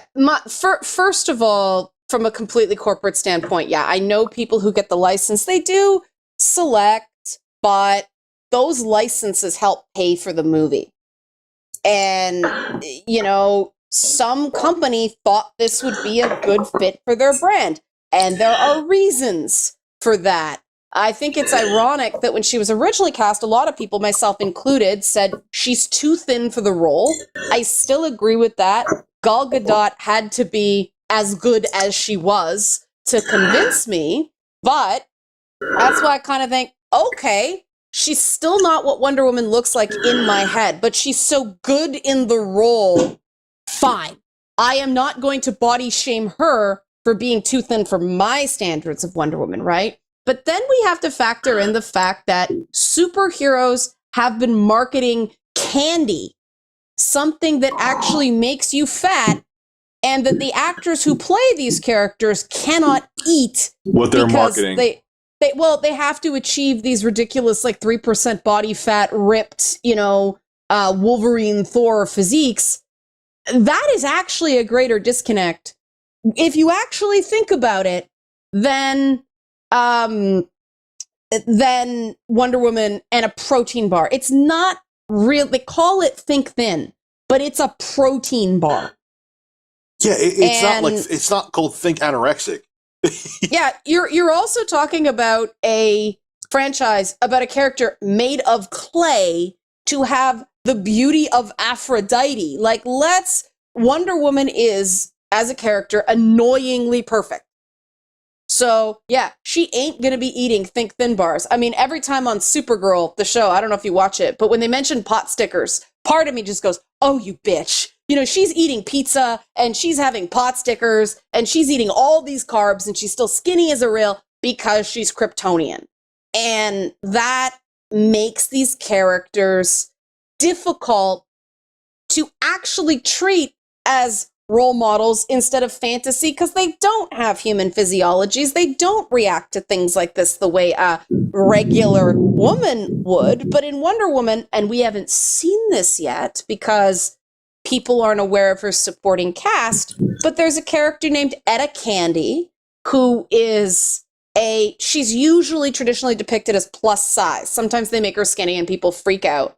But she is sort of Wonder Woman's sidekick, and I think she's going to steal the movie based on the things I've seen. But there is a character for the rest of us gals. You know, like the shit that Wonder Woman has had flung at her.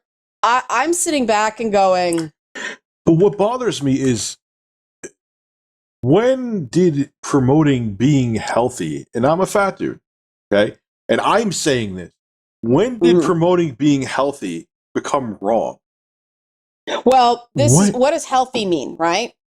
You know, yes, and I understand. Look, I even said it myself too. I know exactly what you're going to say. I said it myself too on Twitter. Look, I said generally being thinner, sure, okay, usually means that you are healthier. There are exceptions. If you are smoking crack, that does not mean that, and that's the reason you are skinny, or you have some kind of chronic illness. Okay, you're skinny, but you're skinny because you're not well. That's different, okay? Yeah. But generally, if you are your proper body weight, I don't want to say skinny because skinny could mean you're unhealthily skinny. If you're the recommended body weight that your doctor gave you, what is wrong with that? Why is that not okay? It's not. What were you going to say? Continue. Well, if it was somebody like, I'm trying to think of somebody, Kate Bosworth back in the day when she was ragingly anorexic and they were still treating her like this great beauty, that was wrong. Yeah, right? The stuff they do to models, making them eat cotton balls, all that stuff, that's wrong. Gal Gadot is just skinny. She's had a baby. She's gone through, the Israeli military. There's pictures of her with the rifle and the camos. She's just slender. That's her body makeup. Yeah. And some women are, and it's not fair, because I know some of these women, and, you get into these conversations. Women, when we get amongst ourselves, talk about boobs a lot. And people are like, oh, I wish I looked like you. And I'm like, you don't have the back pain. Be grateful. Be happy with your body. And there's only ever one beauty paradigm at one time. It can't be that different people like different things and different bodies do different things. And we can think Gal Gadot is beautiful, and we can also think Adele is beautiful, and we can also think, what's that plus size model? I'm blanking on her name now. L something. But we can think she's beautiful. People's body weights find where they want to be, and that is not the same for everyone. I mean, I get below a certain body weight, I start feeling not well. I have low energy. And so I feel best at a certain weight. That does not mean that I expect everybody to look like me. Of course I don't. I'm a freak of nature in more ways than one. And when I was really heavily cosplaying, I actually stopped when a costume became popular. Power Girl was the big one. Pardon the pun, big two. That once that character started becoming more popular and other girls were cosplaying her, I stopped because girls were comparing themselves to me. And I'm like, no, we cosplay to get away from this shit. Like no body competition. Yeah. Do you feel good for this moment? Hold on to that and cherish it. Don't compare yourself to me. Women should not be comparing themselves to Wonder Woman. It shouldn't matter what product she's marketing. Because, I searched Marvel M&Ms and, pictures of M&Ms as Iron Man, M&Ms as Magneto and Storm. Why did why is no one freaking out over that? Yeah, exactly. Well, why was nobody complaining when superheroes were being used to sell diabetes? Yeah, that's or when that's you have no athletes, healthier. or when you have athletes like doing commercials for McDonald's. Yeah. And there was a time now I know McDonald's is trying to promote they have healthier food and they have the options anyway. But there was a time that wasn't even there, and you would have basketball stars, in McDonald's commercials. Why was no one freaking out about that? Why are people freaking out? They have think thin bars for a Wonder Woman movie. It just, man, I can't. Like, this happens all the time now too. You know, here is the thing. I'll let you in on two things. One, you could ask any straight guy or whatever the case may be. This guys like women with curves. Okay. So if you have curves, you could all calm down. You know, don't watch what the fashion industry tells you. They're full of crap. Guys like a lot of different things. Yes, they do. But I'm saying, you know, the whole thing where every guy wants a woman to look like, you know, their rail posts. Yeah, that is not true. It's so like not true at all. I've worked with a lot of porn stars, a lot of dancers. Men's tastes are way more diverse than you see in media. Like, way more off the charts, misunderstood. Yeah, and that's the thing too. And I forgot my other point that I was going to make.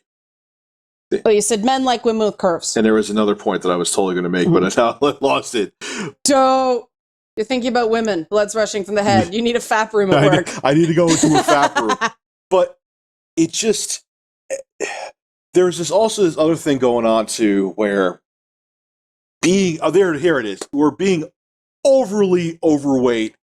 Oh, everyone has different body types. It's beautiful. When you're there's a difference between having curves and being obese. Okay? And this coming from a fat guy. I know I should not be fat.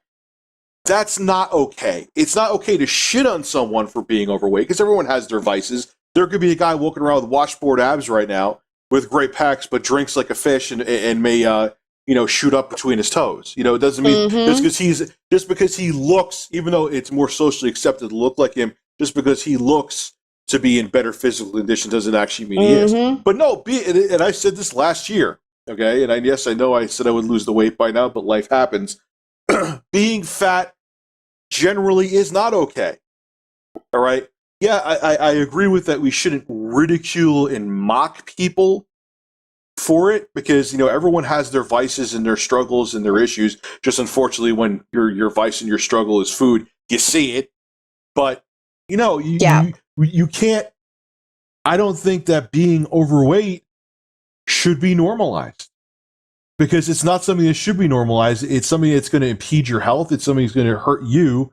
So, you know, and then when there's a thing where there's something here promoting health, they're not telling you to become anorexic or bulimic. They're just trying to promote health. I'm sure these bars won't make you healthy, but whatever.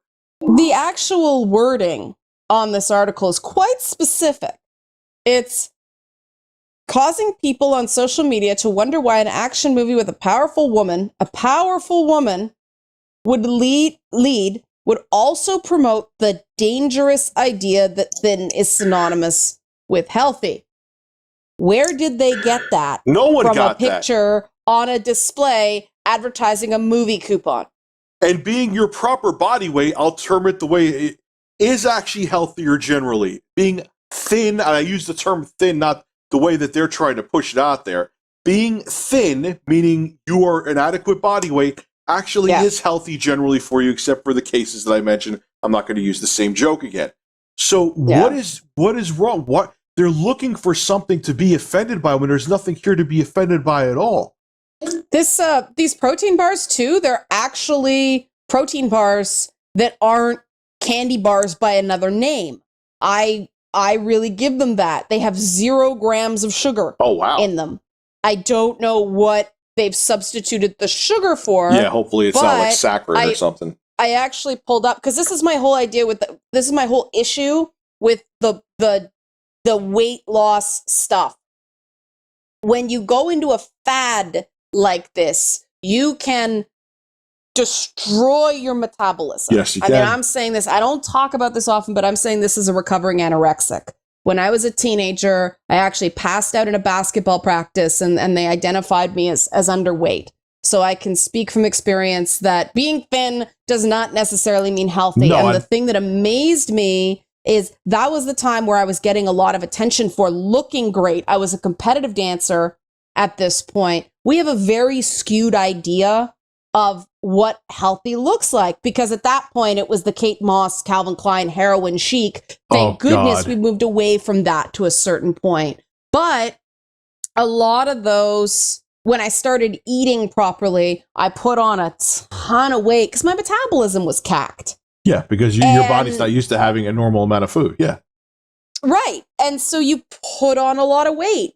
And that's why I don't think anybody should judge anybody else's struggle that way. I don't like the way that fat people are one of the last groups that it's okay to make fun of. But I also do think that we shouldn't. It's one thing to say, I understand why you're not there yet. It's another thing to hold it up as a virtue, you know, and you want people to be healthy because you want people to be around a long, long time, you know, when they're good people. And that is different from saying that advertising a food that is actually pretty decent for you. From what I'm looking at, it's not, my big concern was, oh man, this was going to be one of these, I forget the most popular protein bar, but it's full of sugar. Or it's going to have like 40 grams of stimulants in it. Yeah, it's 20 grams of protein. It's a low glycemic index. They have, you know, it's specifically the protein bars. And you know what? More protein isn't going to hurt them. I think the thing they're responding to was that it's called Think Thin. Yeah, and oh, how dare, oh my God, everyone should be thin. It's not that they're saying that. It's just the brand. There's nothing wrong with saying, you know, she's an athlete. The actress, who, I always forget her name. You said it like 20 times and I still can't get it in my head. Actually, Gal Gadot. She's athletic. And they're saying that, you know, think healthy, think athletic, think, you know what I mean? And that's all they're saying. They're not saying for you to go find a toilet and start barfing in it every time you eat a meal. They're not saying that. Yeah. Well, you're also comparing yourself to a character made of clay. Yeah. Like, I keep going back to this. She's a fictional character. Yes, exactly. Yeah. It's you're comparing yourself to an ideal that no woman on the planet should be expected to meet. And this is where I diverge from, you know, 95% of feminists, you know, don't take that number as golden, like I pulled it out of my ass. We should not be comparing ourselves to these things because we can't, on the one hand, say women should be valued for things other than our looks and then become so looks obsessed that we jump on these things. Which message are we trying to promote it's here, so right? True. If we're, you know, are we trying to promote the idea that women should be judged on a myriad of things? Looks are one thing, but brains and personality and talent and just being a good person, morality is other things, and they should all be kind of equal in terms of value and, you know, different right tool, right job kind of thing. If we're going to say that, then we should have no problem with Gal Gadot being thin. And that's why I had to check myself on my personal response to her as Wonder Woman for that very reason. But also, who the fuck cares what a protein bar company does? You know, this is capitalism. Yeah. You don't like the marketing, ignore the marketing. That's all you have to do. You do not have to internalize that marketing. But we live in an age where activism is, you know, a couple keyboard strokes away. Oh, wow, this protein bar is kosher. You don't see that often. Well, okay. It's kosher and sugar-free. But that's the reason why we see people getting so offended by stupid shit. I think we may have brought this up in another episode too, is that now you just have to sit behind your keyboard and be pissed off. Whereas if people brought this up in a workplace or a social setting, everyone would be like, oh my God, you whiny bitch. And there was that opportunity. I would call a guy a whiny bitch too. Shut the fuck up. But now... It gets better, Rich. What? I just looked up the About Us on the Think Thin page. Okay. Are you ready to have your mind blown here? I love the Outrage Warriors. They didn't look into this company. Oh, of course not. The founder of Think Thin is a woman by the name of Lisanne Falsetto. Okay. As a true foodie, Her passion and natural ability to combine food that supports longevity and a modern wellness lifestyle has become her life's passion and joy. As both a single mom and an entrepreneur, she founded Think Thin, a delicious high-protein brand that delivers on great taste and promotes good health. All these feminists are shitting on a company run by a woman, a single mom entrepreneur who promotes health. No, They of course they didn't on look into the word. Of course they didn't look into any of that. Of course they didn't. All they did was saw Think Thin next to a Wonder Woman promotion, and they lost their shit. Here's the quote of the website, okay? Forget the scales, measuring tapes, and guilt.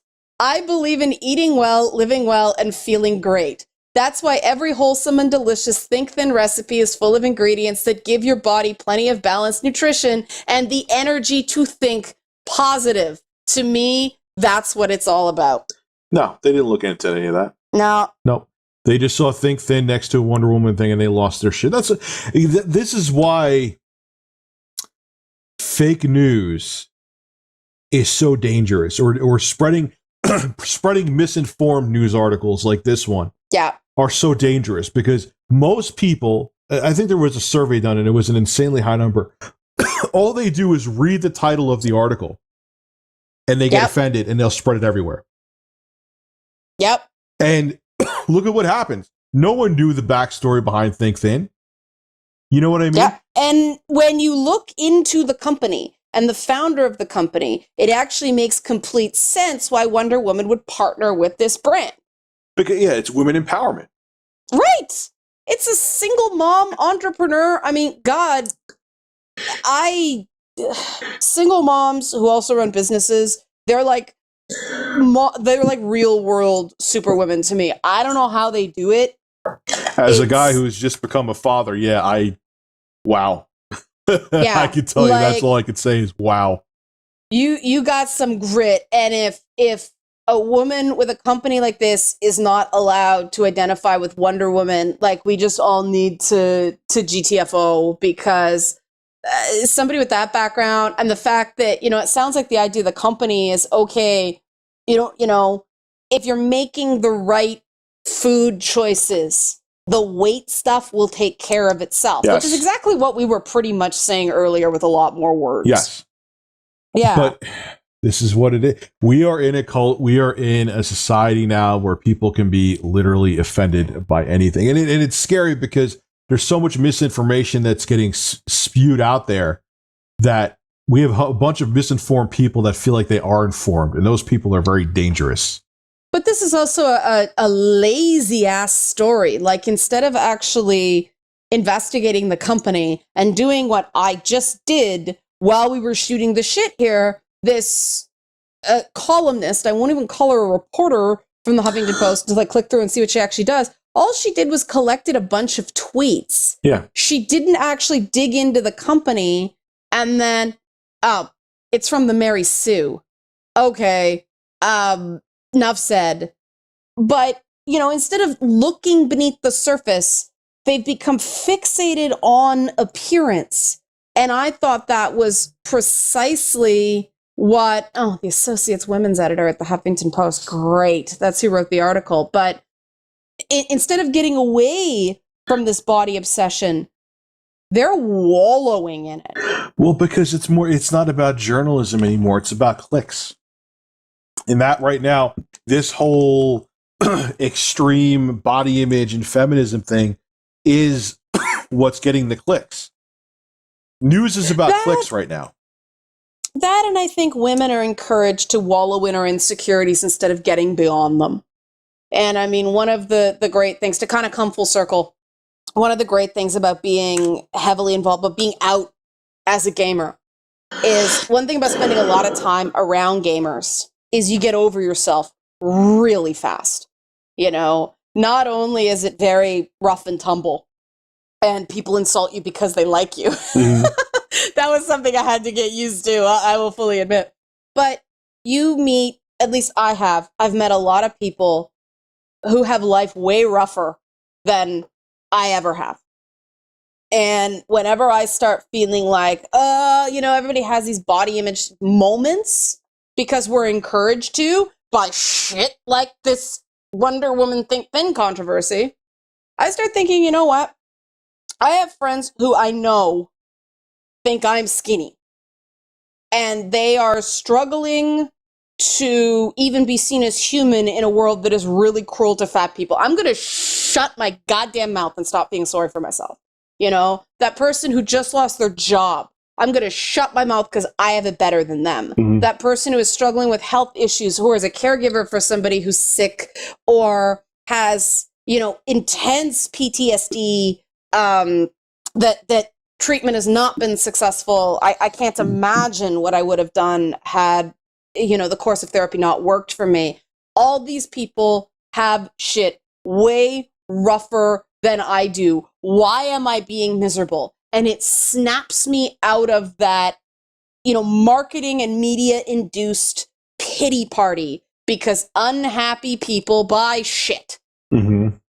And what I love about the gaming YouTube community is that it does not matter what you look like. People might say mean things. I've seen people, this week alone, it has taken every ounce of my self-control to not go Wolverine on some motherfuckers about things I've said about you this week. I know that's what they want. They want to get a fucking rise out of me, but I want to rip their faces off. But I don't do it because, and that's going to be Liana K, violent. But I don't, because I know that's what they want. Yeah, they want to bait you into saying something you regret saying, which they've done with me before in the past.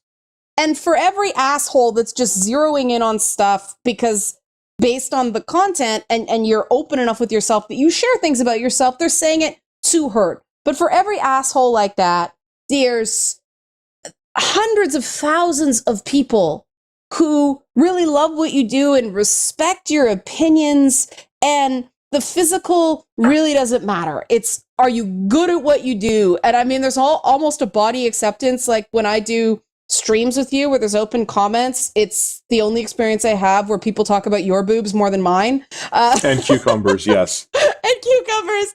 And now people are talking to me about cucumbers. And I think this is all great because it's a level of acceptance we don't get anywhere else. The rest of the world is fucking busting each other's chops over Wonder Woman and a protein bar company run by a single mom. You know, and this is why I keep going back. I am so bullish on gamers because, I mean, Total Biscuit talks about this a lot too, about how he doesn't think his weight is healthy and you know, it made his diagnosis harder and all that stuff. And Boogie 2988 does some absolutely heartbreaking things about his struggle. But where else are guys allowed to talk about this stuff and like own it and tell their story and tell it the way they want to, instead of some camera crew going in there and deciding what their narrative is for them? I love that. And for all the negative stereotypes about the gaming community, if we weren't at our core pretty accepting people wouldn't be telling those stories because they'd feel silenced. Yes. And, you know, this is the shit that when women are looking about getting involved in games, it's like, no, look past all the noise because that's what it is. It's a method of communication. And it's a small group of people making that noise. It's not the majority making that noise. It's the minority. It's third-party trolls exploiting a vulnerability based on a mainstream media narrative. If you actually get past that, you'll meet people who the level of trust in the stuff people share, I have not experienced it anywhere else. It is especially the guys I've met in gaming, just because there's so much more guys. If the rest of the world took some lessons on masculinity from gamers, we'd be doing a lot better, in my opinion. And every time I go back into this shit and one of these like nerd movies comes out and something like this happens, I'm like, can I please go back to talking about video games? And I think that's why there's such an outsized reaction when this crap seems to be inundating games. Because if we start going, no, you must be this, and we start trying to standardize the discourse, then people aren't going to feel comfortable telling their own stories because all of a sudden there are right or wrong answers. And I think this is something people don't understand about gaming, and that's why I just went on like a 10-minute rant about it, because I think it's important. Yeah, and nothing with anybody is ever black and white. You can't understand someone's walk of life because everyone's walk in life is different. Even if you've had your own struggles, you can't understand someone else's and why they are the way they are and what makes them flawed. You may think you know, but you don't. Well, and we're all flawed. Yes. And I think that that's something else that gamers kind of, we hold these truths to be self-evident. I think that's why when people get up on a moral high horse, people start trying to tear them down, because there's a self-effacing quality to gamer interactions that I think is pretty critical. Yeah, there's a lot of bullying, there's a lot of harassment, there's a lot of stuff in people's pasts. And so these people who start going, toxic masculinity, be this, don't use these words, people react very strongly. And it's not because they hate women. It's because they feel like these messages are telling them to hate themselves. Yeah, and it's exactly, it's not the message of Think Thin telling people to hate themselves. It's that article who's trying to promote that. It's like, oh my God, look what they're doing with Think Thin and Wonder Woman. You should be offended. We're telling you, we're manufacturing insults right now. And well, it's a triggering company name for some people, but it is advertising their product. I mean, these same people would take issues with Slim Fast, you know, which has been around forever. Yeah. Well, and they have no problem with like Marie Osmond shilling for Nutrisystem over and over and over again. What's the difference? It's using a celebrity to advertise a diet. And that she was fat and now she's not. Again, saying that being fat is not, or being overweight is not okay. So, but what's the difference? But when people want to be offended, there's no steering them off that I want to be offended course. But this is particularly egregious after 15 minutes on the internet finding out the company is run by a single mom. Yeah, like, you did more journalism than the actual journalist did.